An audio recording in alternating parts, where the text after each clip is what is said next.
បើចង់បែកឬបញ្ចាប់បងមិនខ្វាត់ពងងារឡើយសុំតែម្យ៉ាងមេត្តាចុះត្រាំត្រើកុំយកបងជាឆ្លើយជន់ឈ្លីបេះដូងផែក្បេឈប់យកលែមកបញ្ឆេមិនចង់លឺមិនចង់យល់ទុកឲ្យបងស្ងប់ចិត្តផងនេះមិនព្យាបាលភាពអំពល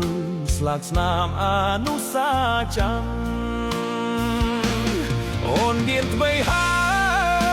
យមិនដេកត្រានត្រៃនៅចុងពីចៅថាខ្វាត់ពុងងា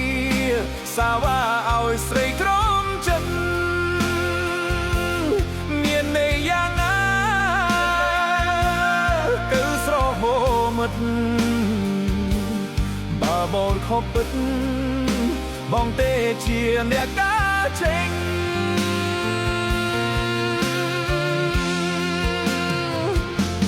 ឈប់មី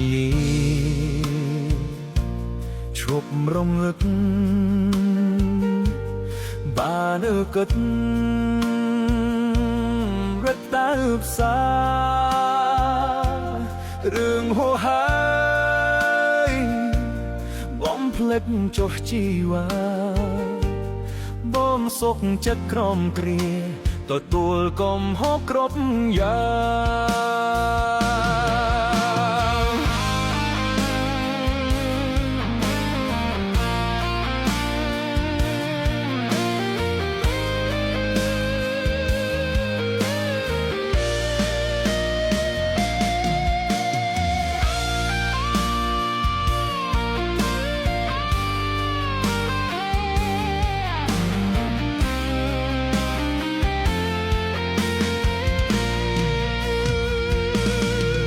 មានថ្មីហើយមិនដេកត្រាត្រយនៅចុងពីចៅថាធ្ងត់ពុំងារសាវ៉ាឲ្យស្រីក្រំចិត្តមានន័យយ៉ាងណាទៅស្របមិត្តតាបងខកពិតបងទេជាណាដា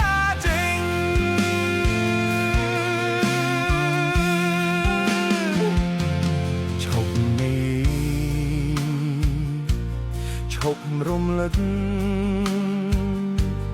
បានគិតរឹកទៅផ្សាររឿងហួហើយបំភ្លេចចុះជីវ៉ាបងសុខចិនក្រមគ្រាទទួលកំហុសក្រុមយ៉ាង